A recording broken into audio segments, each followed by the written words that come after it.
आज सकाळी महाराष्ट्राच्या राजकारणावर, प्रशासनावर आणि सामान्य जनतेच्या मनावर एकच धक्का बसवणारी घटना समोर आली. दिवस उजाडत असतानाच बारामतीजवळ झालेल्या एका विमान अपघाताच्या बातमीने संपूर्ण राज्य हादरलं. सुरुवातीला ही बातमी अनेकांना विश्वास बसणार नाही अशी वाटली. पण जशी जशी माहिती पुढे येत गेली तसा तसा या घटनेचा गांभीर्याने चेहरा समोर येऊ लागला. कारण या विमानात महाराष्ट्राचे उपमुख्यमंत्री अजित पवार प्रवास करत असल्याची माहिती समोर आली आणि या अपघातात मोठी जीवितहानी झाल्याचे वृत्त विविध माध्यमांनी दिले. नेमकं हे सगळं कसं घडलं जाणून घेऊया त्याचं काय महाराष्ट्राच्या या सविस्तर रिपोर्टच्या माध्यमातून. मिळालेल्या माहितीनुसार अजित पवार आज सकाळी मुंबईहून बारामतीकडे निघाले होते. जिल्हा परिषद आणि पंचायत समिती निवडणुकांच्या पार्श्वभूमीवर बारामती आणि परिसरात त्यांचे कार्यक्रम निश्चित होते. पहाटेपासून कामाला सुरुवात करणं, वेळेच्या आधीच दौऱ्यावर निघणं आणि प्रत्येक मिनिटाचा उपयोग करणं हा अजित पवारांचा स्वभाव. आजही नेहमीप्रमाणे लवकर प्रवास सुरू झाला. पण बारामती विमानतळाच्या परिसरात लँडिंग दरम्यान काही क्षणात सगळं चित्र बदललं.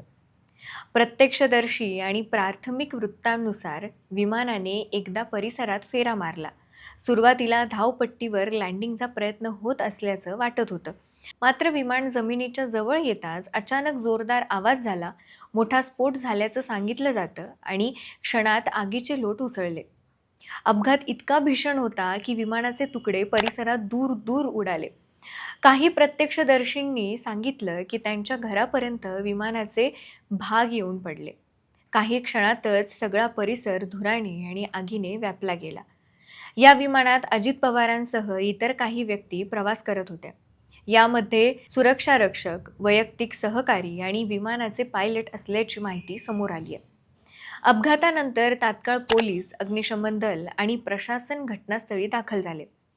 जखमींना तातडीने रुग्णालयात हलवण्याचा प्रयत्न झाला. मात्र अपघाताची तीव्रता पाहता मोठी जीवितहानी झाल्याचे वृत्त समोर आले आणि त्यानंतर राज्यभर शोककळा पसरली. अजित पवार VSR या कंपनीच्या प्रायव्हेट जेटचा वापर करत होते. या विमानाच्या हवाई प्रवासाचा फ्लाईट रडारचा फोटो समोर आलाय. त्यानुसार अजित पवार यांच्या विमानानं बारामती विमानतळावरील रनवेवर उतरण्यापूर्वी एक फेरी मारली. तज्ज्ञांच्या मते फ्लाईट रडारवर हिरव्या रंगाची रेषा दिसून येते, म्हणजे विमान थेट रनवेवर उतरण्याऐवजी एक फेरी मारून दुसऱ्यांदा रनवे सोबत अलाइन करण्याचा प्रयत्न करत होते. याचा अर्थ पायलटने विमानाचं लँडिंग पहिल्यांदा रद्द केलं होतं. त्यानंतर विमान दुसऱ्यांदा रनवेवर आणण्याचा प्रयत्न करण्यात आला, मात्र त्यात अपयश आलं. विमान अपघाताची संभाव्य कारणे काय असू शकतात, तर पायलटला रनवे व्यवस्थित पाहायला न मिळणं, वेगवान हवा किंवा मग हवेचे ढग, विमान योग्य अँगलवर नसणं किंवा मग स्पीडमध्ये नसणं, तांत्रिक बिघाड, रनवेवरील अडथळा किंबहुना बारामतीसारख्या छोट्या विमानतळावर इन्स्ट्रुमेंट लँडिंग सिस्टीम नसते. यामुळे पायलटला विमान व्हिज्युअल्स आणि मॅन्युअली अलाइनमेंट करावी लागते. अजित पवारांच्या विमानाच्या फ्लाईट रडारवरील डेटानुसार पायलटने घेतलेले मोठे वळण यातून स्पष्ट होते की रनवे व्हिज्युअली ठीकपणे अलाइन झाली नाही. यासाठी लँडिंगचा दुसरा प्रयत्न केला गेला. असं असलं तरी हा अपघात नेमका कसा झाला याबाबत अनेक प्रश्न उपस्थित होत आहेत. हवामानाचा काही परिणाम होता का? विमानात तांत्रिक बिघाड झाला होता का?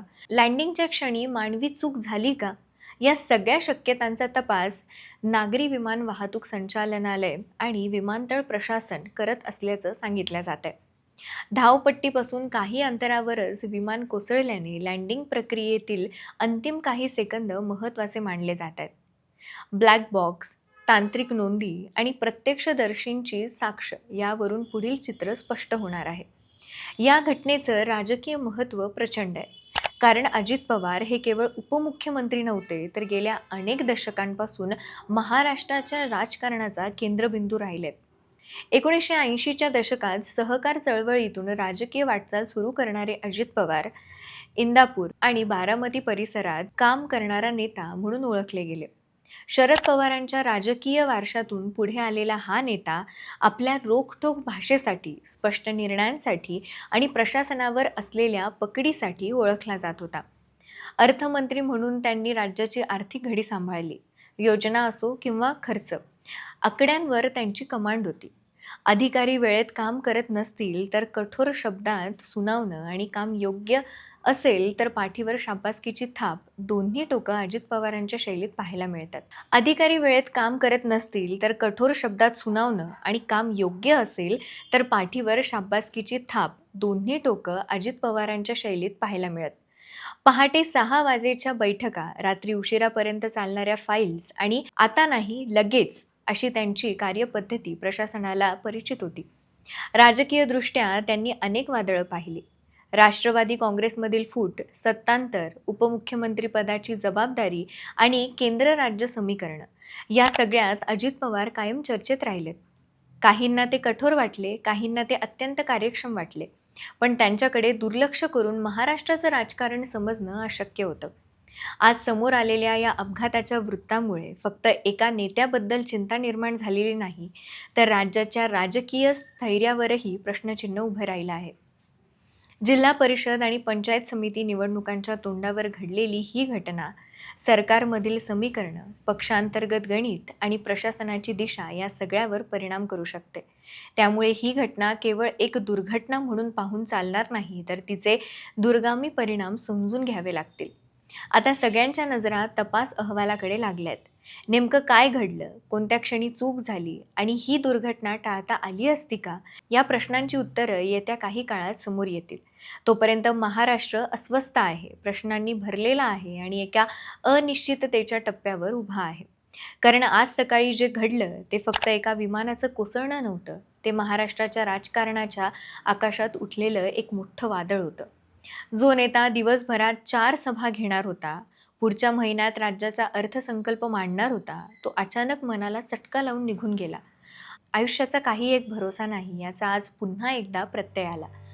अजित पवारांची कमी कुणाच्या सांत्वनाने भरू शकत नाही, हेच खरं. या अपघातात अजून कुठल्या गोष्टी समोर येतात याबाबतचे अपडेट आपण घेत राहणार आहोत. कुठेही जाऊ नका, पाहत राहा, सबस्क्राईब करा. त्याचं काय महाराष्ट्र.